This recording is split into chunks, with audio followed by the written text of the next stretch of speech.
Cory Hayes is a professor of philosophy and theology at St. Joseph Seminary College in Covington, Louisiana. He holds a PhD in systematic theology from Duquesne University in Pittsburgh. He has lectured widely for the Science and Religion Initiative of the McGrath Institute for Church Life of the University of Notre Dame. Professor Hayes' research and teaching interests include Byzantine and Eastern Christian theology, philosophy of nature, and the relation between Catholic theology, philosophy, and empirical science. He is a member of the Theological Advisory Committee of the Society of Catholic Scientists. Please join me in welcoming Dr. Cory Hayes. Thanks. So it seems to me that every time, and I mean every time, the subject of modern science, a new scientific discovery, scientific rationality in general come up in the public forum. And whenever it's handled by any sort of news or media outlet, this is what happens. And especially whenever something having to do with science is in any way related to the Christian faith, and particularly the Catholic faith. So this is what happens, trust me. People in the newsroom or the wherever, they go into a back room, they turn the lights out, they get a crystal ball, and they put it on the table, and they have a seance. And they raise the ghost of Galileo. And they do this every time. And then, without exception, tend to say things that are, at the best, radically unhelpful for you and the rest of I to understand the issues involved with the Galileo affair. So in 35 minutes, I'm going to do for you, what I'm trying to do for you is this, is give you guys the tools so that when you think about these issues, you'll maybe hopefully be better informed than you were before you came in, and you'll have some tools to think through these issues in a way that's helpful to you and to whomever you may be with and or meet, okay? All right. So, and think of this more like a story. So our story begins not with Galileo, but in the year 1543 with a man named Nicholas Copernicus. Copernicus was not a priest. He was what was called a canon, which was in those days something of the minor orders. He wasn't a deacon or anything like that. And he was what you would call a polymath, which is to mean a dude who knows a whole lot about a whole lot of things. He was a canon lawyer, a physician, and a mathematician/astronomer. You will notice in this talk that to be a mathematician and to be an astronomer are in these days seen as essentially the same kind of practice.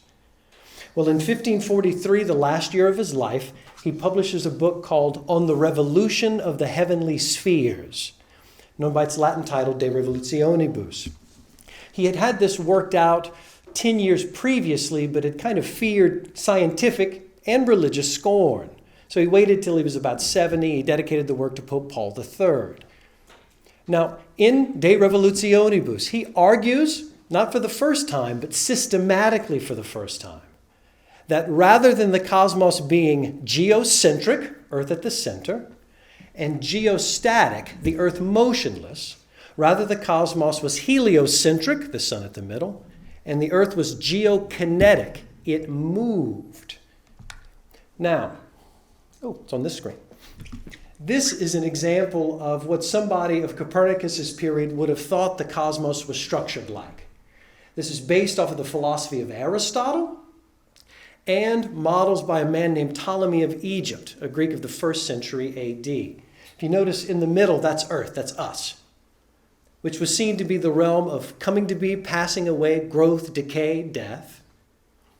There is a sphere, you see it looks like a target. There's a sphere of air, then a sphere of fire, and then a series of concentric spheres, sun, and you can recognize probably the planets' names. There were 10 of these spheres, made of a substance they called ether, kind of a crystalline substance. Embedded in each are these planets. It was thought, based on Aristotle and Ptolemy, that these planets, these heavenly bodies, all they did were perfectly circular orbital paths. Their only motion, their only change. And you can see in the 7th heaven, or in the 8th heaven, it's the firmament of fixed stars. So all stellar bodies inhabited this ring, or this sphere. The 9th heaven, the 10th heaven. The 10th heaven has the primum mobile, the first moved mover. It was this cosmic body that in response to God moved the rest of the cosmic bodies in their perfectly circular orbits.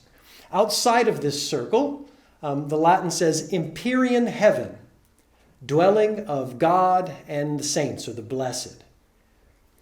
No medieval or person of Copernicus's time in the Renaissance thought that if you had some kind of starship, you could pierce creation or that kind of thing. The idea is rather that eternity in the uncreated completely surrounds creation and the cosmos. Rather than this, Copernicus argues for this.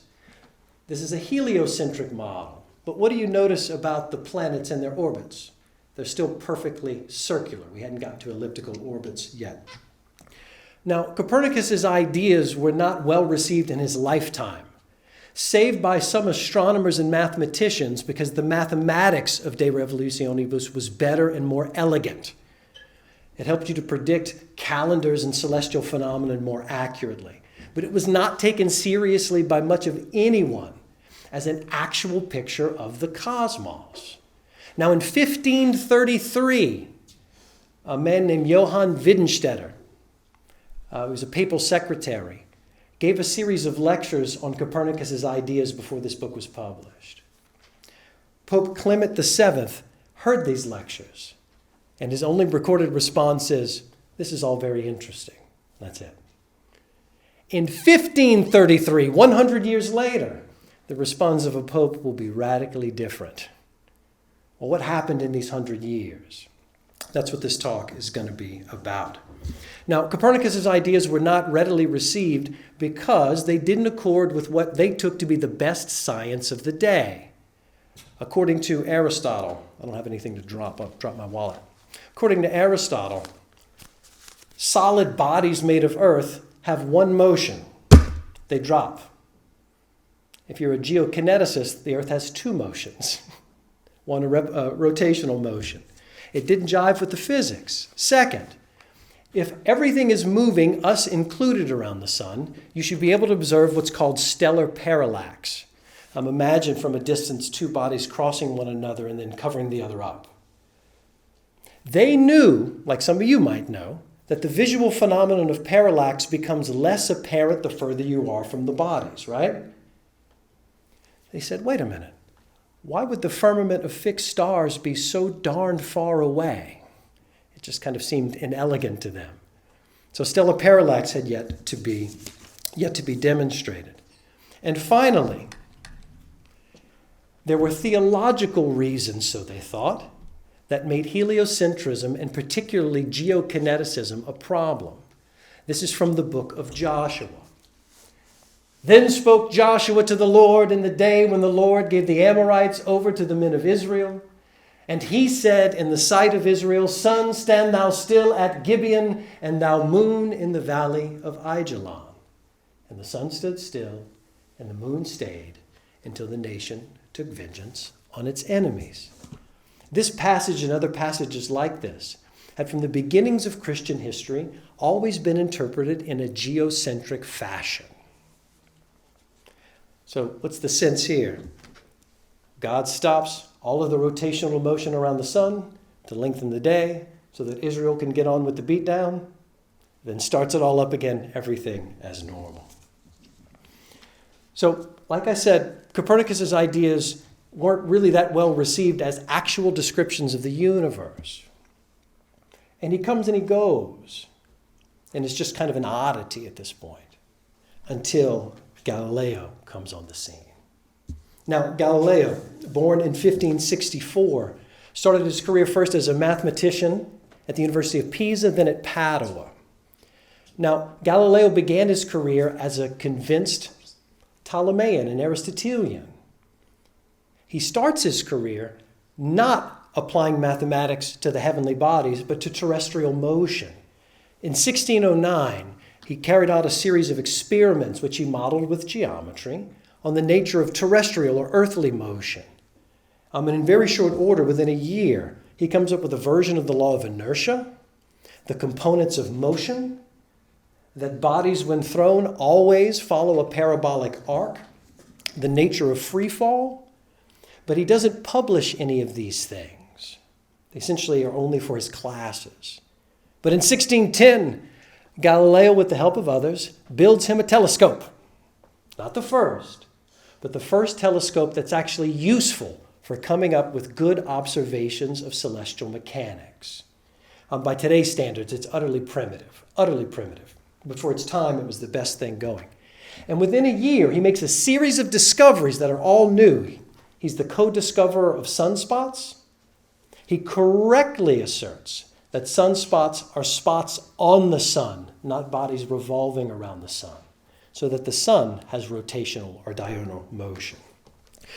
Jupiter has moons. There are other, you might say, centers of orbit in the cosmos. Venus has phases. The moon has mountains and valleys. There are innumerable other stars we had never seen before. He correctly asserts, or hypothesizes, you might say, that nebulae in the Milky Way are dense collections of stars. These discoveries do two things. They catapult Galileo into pan-European intellectual celebrity. He becomes the court astronomer, mathematician, and natural philosopher of the court of the de Medicis in Florence. And it makes Galileo a convicted Copernican. He's like, wait a minute, these discoveries seem to suggest Copernicus was right. And so, as an intellectual celebrity and the most well-known mathematician astronomer of his day, Galileo is known by many to favor the ideas of Copernicus. 4 events happen, I will relate them to you very quickly, that now all of a sudden will make Copernicanism a problem, and especially ecclesially or for church authorities a problem or a potential problem. The first is this. In 1613, Galileo's student, a man named Father Benedetto Castelli, he was a Benedictine monk and a mathematician, is having breakfast with a woman named Christina of Lorraine. She is Galileo's patron's mother. And at the breakfast, she asked Castelli about Copernicanism, heliocentrism, and the Joshua passage. Castelli answers as best as he can. He writes a letter to Galileo and says, hey, boss, how did I do? Galileo then writes back to Castelli and for the first time on paper lays out his own opinions. This letter to Castelli is eventually lengthened into a letter called the Letter to the Grand Duchess Christina. In his letter to Castelli and the Grand Duchess, Galileo outlines 4 points to his position. The first point is this: that when it comes to interpreting the Bible and questions of what he calls physical phenomenon, that in one's interpretation of the Bible, one must first make reference to what he would call the best philosophy, we would call the best science of his day. I think that in discussion of physical problems, we have to begin not from the authority of scriptural passages, initially, but from sense experiences and necessary demonstrations. Read proofs in a rough and ready way. It is necessary for the Bible, so says Galileo, in order to be accommodated to the understanding of every man, to speak many things which appear to differ from the absolute truth so far as the bare meaning of the words is concerned. In other words, the author of Joshua talks in a way that is in accordance with ordinary observations. It looks as if the sun rises and sets for us, because that's what his audience would have understood. But the real nature of celestial mechanics he most certainly knew, but to work that out is for us to figure out. 2, because the main purpose of divine revelation of the Bible is for us and our salvation, not to tell us about mundane truths of creation. Galileo was fond of quoting a man named Cardinal Baronio, or in Latin Baronius. The Bible is there to teach us how to go to heaven, not how the heavens go. 3rd, he says, look, every Christian up to now has interpreted these passages geocentrically because all of them thought, from the authority of philosophy, the cosmos was geocentric. How else would you expect them to read these passages? And finally, Galileo offers his own interpretation. He says, look, couldn't this passage be better explained by the sun's diurnal rotational motion stopping, which stops all of celestial mechanics? You get the same result. So these 4 things may seem small things to you, but the last one is not so small. So we have Galileo, a mathematician, offering this kind of biblical interpretation, which in your and my experience is something anybody and everybody can do. Not in his day. If you read Galileo's writings, let's just say he was brutal to those who disagreed with him. He has a very quick wit, very enjoyable to read. He constantly ridicules theologians for not knowing what they were talking about in terms of mathematics. But here he's also trying to do the theologian's business. This letter becomes public. So this next thing happens. On December 20th, 1614, at Santa Maria Novella, a church in Florence, you'll go to Florence, you'll probably see it, a Dominican priest named Father Tommaso Caccini preaches a sermon, and take a guess what the reading is for that day. Joshua 10. He uses the opportunity to condemn Copernicanism, mathematicians in general, and in a veiled way, Galileo. In the Acts of the Apostles, chapter 1, when Jesus ascends into heaven, the apostles are all there gaping. And an angel says, "Men of Galilee, why do you stare at the heavens?" Caccini changes the Latin to say, "Men of Galilee, why are you staring at the heavens?" The church is full of Galileo's friends. They are utterly annoyed. So this creates kind of this public controversy. In 1615, not a whole calendar year later, a priest, a Carmelite priest, a mathematician, Father Paolo Antonio Foscarini, wants to publish a book defending and demonstrating the truth of heliocentrism and arguing it's not in contradiction to the Bible. In these days, to have any work, especially in Rome, Florence, Italy, etc., to get any work like this published, it would have to go through ecclesiastical censors to say that the book had nothing that was harmful to Catholic faith in it. So this now becomes before the church, and they have to make a decision whether or not this can be published. And then in 1615, another Dominican, Father Niccolo Lorini, a friend of Tommaso Caccini, complains to what those days was called the Holy Office, otherwise known as the Inquisition, that Galileo, maybe through no fault of his own, is a heretic. And he teaches his students all sorts of heresies and these kinds of things, only one among which is this heliocentric problem. It's all based on hearsay, by the way. So the Holy Office basically laughs Lorini out of the room. It turns out that all of the problematic expressions in the letter to Castelli are only in Lorini's copy of the letter. Are there people out to get Galileo? Yes, there are. There were a group of men that were called the Pigeon League, a bunch of Florentinian men, laymen and priests, who were in a kind of a conspiracy to get Galileo in trouble. Well, now that this is brought up, the Holy Office has to make a decision for the first time. They don't know what to do. So what do? They outsource the problem to a group of experts. They get a panel of experts together. Mathematicians / astronomers / philosophers and biblical interpreting theologians.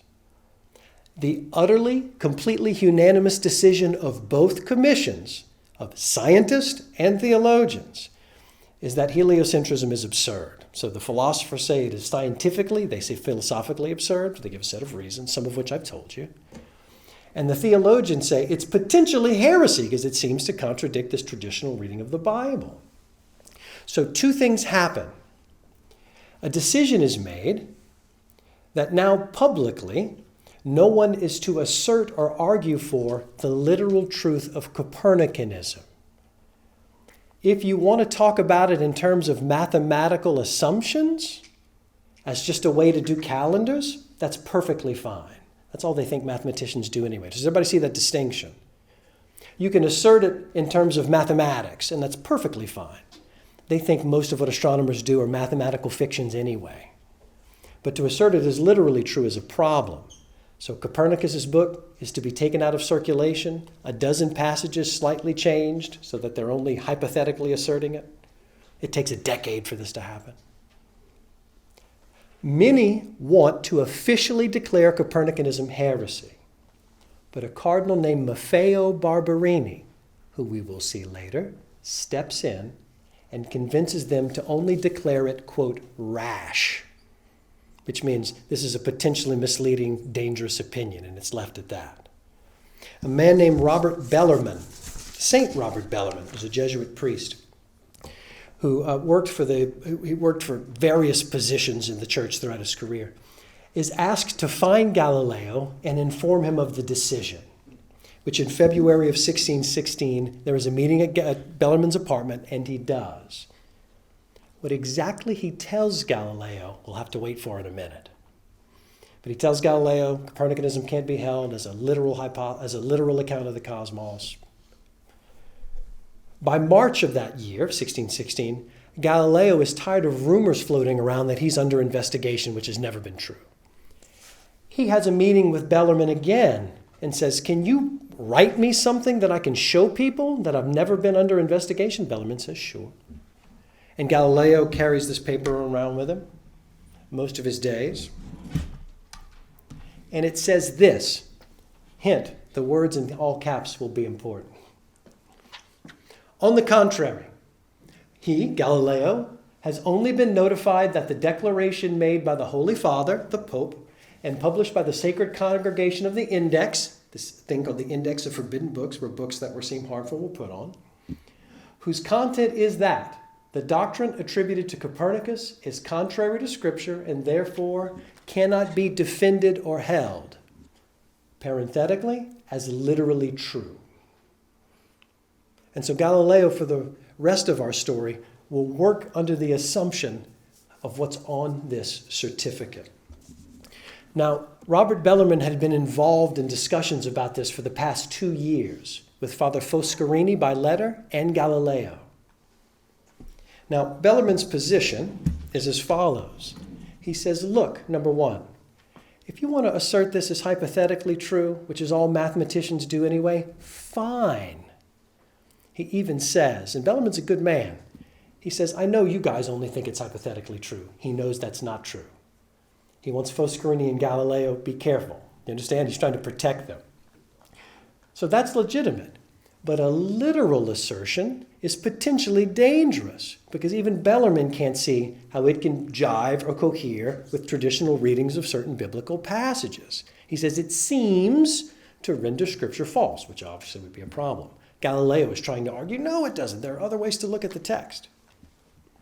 Second, a little gathering called the Council of Trent, a couple of generations before, which was the Catholic response to the Protestant Reformation, as a disciplinary measure, had forbidden any public interpretation of Bible passages concerning faith and morals against the consensus of the fathers of the church, the most significant Christian writers of the first 600 years. Galileo says, what do the constitutions of the heaven have to do with faith or morals? Bellarmine thinks it has to do with faith because it seems to contradict Scripture. 3, but Bellarmine says, look, man, if it turns out you can prove this is true, we would certainly have to interpret the Bible another way. So he's open, kind of. He says, but I don't think you can prove it. Because Bellarmine doesn't think that astronomers are capable of real observations that unveil the nature of the cosmos. He thinks of astronomy as purely instrumental, a way to make calendars and predict comets and eclipses. Galileo sees it quite the opposite. Now look, everybody. For you and me, we cannot imagine doing science without instruments that magnify our sense experience, the microscope, the telescope, right? That, look, all it's doing is getting me closer to the things as if I'm looking at them like this. This is brand new. The notion that one can use a specialized instrument to magnify sense experience, especially something as historically obscure as the heavens, is a brand new idea. And it is, in all honesty, an idea that Bellarmine is not hip to.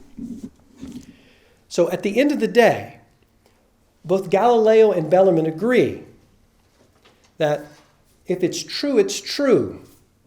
And there is no truth of the Bible and of human reason or science that can contradict one another in principle. Galileo is a faithful Catholic. He believes in the inerrancy and inspiration of the Bible as divine revelation. He and Bellarmine both are confident. Whatever you come to do by reason, whatever you receive by faith, have to be coherent with one another. What they differ on is how to interpret biblical passages And you'll see Galileo is going to be the winner here historically, though not in his own time. The nature of astronomy and proof. Galileo has no proof. Every one of his data points, his observations, can be explained by a cosmological model like this. This is the model of Tycho Brahe. It is geocentric. The A is Earth. You see the moon. Every other celestial body orbits the sun as that whole system orbits the Earth. Every one of Galileo's data points can be cogently explained with this model. Every single one, in fact. Now, Galileo thinks he has an additional proof, his tidal proof. Galileo thinks the motion of the tides is caused by the diurnal rotation of the Earth, like water sloshing around in a goldfish bowl. As you know, I hope that is not correct. There is actually a slight influence of the Earth's rotation on the tides, but it's really all lunar. He dismisses that correct explanation as kind of gobbledygook and occult sounding. Proof will be slow in coming. It's not until Isaac Newton's Principia Mathematica that there is a cogent framework to conceive of heliocentrism. It's not until 1729 a man named James Bradley, an Englishman, discovers something called the aberration of starlight. Have you ever seen a photograph of a car taken, you get the light trail, like from that kind of thing? It's not till 100 years later, about 1838, Friedrich Bessel, a German, shows that stellar parallax is greater than zero, which means it's a thing. That's the last piece. Well, these are slow in coming. Really slow in coming. Now, Galileo, after this, goes on his way. He goes back to Florence, continues to work on his ideas, wants to write a book, another book about heliocentrism and his tidal argument. And then in 1623, the best darn thing that ever happened to Galileo happens. You remember Maffeo Barberini? He becomes Pope Urban VIII. He's elected Pope. He had been for years an admirer of Galileo, had written poems in his honor, that kind of stuff. So he becomes Pope. In 1624, over that summer, Galileo gets like 6 private audiences with him over that summer. And it seems that they did talk about Galileo's book. In what specific ways, we don't know. But Urban tells Galileo, he says, look, you want to do this, fine. But doesn't the whole issue depend on proof, right? Is proof possible? Urban VIII says, I got an idea, a little argument. And it'd be pretty cool if you included it in your book, right? He's like, sure thing, boss man. Like, what is it? Just lay it on me. He says, look, if God is all-powerful, could he not have any number of hidden causes for the world we see? Would it therefore not be in principle impossible to know the true causes of any physical phenomenon?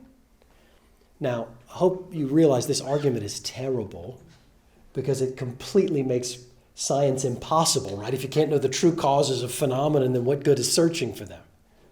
But Galileo says, sure thing, boss man, you got it. That'll be in there. So Galileo goes off to Florence. He works on his book through 1630, 1631. He wants to get it published in 1630. A plague happens. He has a provisionary manuscript that gets provisionary approval. They ask him to make a list of changes, only some of which he makes. And then eventually in 1632, he publishes his book.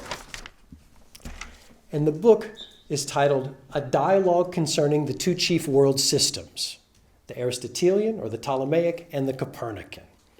It's in a dialogue. It's almost like a play. It takes place over 6 days. The book is published. Astronomers like it because the mathematics are good. But then Urban VIII gets a hold of a copy. Somebody goes up to him and they begin to read certain passages. And Urban VIII, as attested to by a man named Francesco Nicolini, the ambassador to Florence to the Vatican, slams his hand down on his desk. I have been deceived. And Galileo is summoned to Rome for questioning. So what's the hand slamming about? What's going on?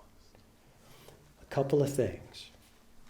As it turns out, in the dialogue, it is very difficult to come to the judgment that Galileo isn't trying to make a really strong argument for the literal truth of Copernicanism. He has things in it where he clearly says this is just a hypothetical exercise. But it doesn't seem in many parts. If you read the dialogue, Copernicanism comes out the winner. Second thing, Urban's argument makes its way on the last page of the dialogue in this fashion. A character in the dialogue's name is Simplicio, which is Italian for Simplicianus, the first great commentator in the ancient world on Aristotle. If you replace that I to an E, Simplicio, in Italian it means simpleton, idiot, moron. He puts Urban's argument in this guy's mouth. He was told to put it at the end, which he does, on the lips of the fool, quote. And so he says, as for the discussion we have had on the tides, I really don't understand, because he's a simpleton, right? He doesn't understand anything about the whole darn dialogue. But I have this very angelic doctrine, this wise man once told me. It's mentioned in a paragraph. The next character, Salviati, says, an admirable and truly angelic doctrine. Anyway, and starts talking about something else. And the dialogue ends. It's unbelievable. Also, Urban VIII is under a tremendous amount of pressure. There's a little conflict happen about these times. We call it the 30 Years' War. Anybody? Translation, Europe is on fire. Urban VIII had been in favor of an alliance between the Catholic League of Bavaria and the Lutheran King of Sweden. A cardinal named Gaspare Borgia, who was the ambassador to the Spanish, publicly shamed Urban VIII at a meeting of cardinals and questioned his fidelity to the church. Did everybody see? Now Urban's in this way. He's got to now present himself in a certain way. It's just terrible. Also, on the original manuscript, there's a little circular kind of stamp with 3 dolphins swimming in a circle. They obsess about the dolphins. A man named Niccolo Riccardi, he's a Vatican censor who works for Urban. He's constantly asking the publisher, but tell me about the fish. Who put the dolphins there? Galileo did that? The publisher did that? Who did that? So they're obsessing over the dolphins. Urban VIII was well known as what's called a nepotist. So nepotism is when you give your family and friends positions they don't deserve because they're your family and friends. One of Galileo's friends is a man named Francesco Barberini, a cardinal who's Urban's nephew. Urban's first cousin is governor of Rome. It's just terrible. In Italian, a delfino, a dolphin, was slang for somebody who was a beneficiary of nepotism, do you see? So this is just worse thing after worse. Some of Galileo's friends who are Urban's advisors have sympathies with the Spanish. I mean, this thing is going sideways start to finish. So Galileo is summoned to Rome. And he undergoes 4 depositions, basically interviews, the last one being his sentencing. In the first interview, you Galileo? Uh-huh. Did you write this book? 5 minutes? Perfect. Uh-huh. Do you remember this? They pull out this paper, which claims to be an account of his first meeting with Robert Bellarmine, the one I told you I wouldn't tell you what was said. This is what was said. Look at the caps. Look at the all caps. The most illustrious Lord Cardinal himself ordered and enjoined the said Galileo, who was himself still present, to abandon completely the above-mentioned opinion that the sun stands still at the center of the world and the earth moves, not to hold, teach, or defend it in any way whatever, either orally or in writing, or they would start proceedings against him. This is probably genuine. And if you read the whole text, another Vatican functionary, a man named Sagazzi, after Bellarmino warns him, almost certainly in a milder way, doesn't think it's good enough and gets Galileo to agree to this. Galileo claims to have no real memory, but he pulls out the certificate, screws up everything. Nobody knows he's got this certificate. So the trial is about, did he argue for the literal truth of Copernicanism? The trial judge is on Galileo's side. Father Maculano is the guy's name. He wants this to go to a speedy end. Galileo gets a slap on the wrist. Everybody's happy. The second deposition, Galileo's been coached. And he says, look, you gave me the book. I read it. You're right. I don't know what came over me. I don't know what came over me. I really did in some passages argue for this. I'm sorry. I won't do it again. I throw myself at the mercy of the court. I'll do whatever it takes to make this better. What Galileo doesn't know is that Father Macolano doesn't have complete control. And there's a commission behind the scenes. And even Urban VIII says, once they start, I'm in no position to stop them. Whether that's true or not, who knows? And for his fourth meeting, he shows up and is almost certainly surprised that he's convicted of, quote, vehement suspicion of heresy, which doesn't mean heresy fully. So there were 3 levels. I already told you about rash, correct? Vehement suspicion, then formal heresy, the bad stuff. They give Galileo the middle penalty. It essentially ensures his silence. He has to abjure the earth's motion. He doesn't spend a day in jail. He's never tortured. He spends the trial time in an apartment of one of the Inquisition functionaries. He spends 6 months at the Episcopal Palace of the Cardinal Archbishop of Siena, who's a close friend, and then the rest of his days basically under house arrest in his villa. Never allowed to travel until the very end. He's very sickly. He loses his sight. But while he's there, he returns to those initial experiments in terrestrial motion, and he publishes them. That is Galileo's contribution to modern science and physics. That's the Galileo stuff you learn in your first physics class. God writes straight with crooked lines. So this terrible thing happens to Galileo, but some good, actually for science, comes of it. Now, this wasn't seen as great by everybody. Francesco Barberini, Urban's nephew, refuses to sign the sentence because he objects to it. Now, what happens after this? Well, there's a really quick series of events. So, in 1741, they allow Galileo's works to be published. 1758, anybody can publish a heliocentric work. Notice when the proof starts coming in. In 1820, a pope has to intervene to make sure a heliocentric book gets published and gets the stamp. Nothing in here is harmful to faith. This essentially revokes any censure of heliocentrism. By the 20th century, during the long pontificate of Pope St. John Paul II, he makes it his mission to revisit the Galileo case and comes up with essentially kind of rehabilitating Galileo, or we might say vindicating Galileo. And he says this: the geocentric representation of the world was commonly admitted in the culture of the time as fully agreeing with the teaching of the Bible. The problem posed by theologians of the age was, therefore, that of the compatibility between heliocentrism and Scripture.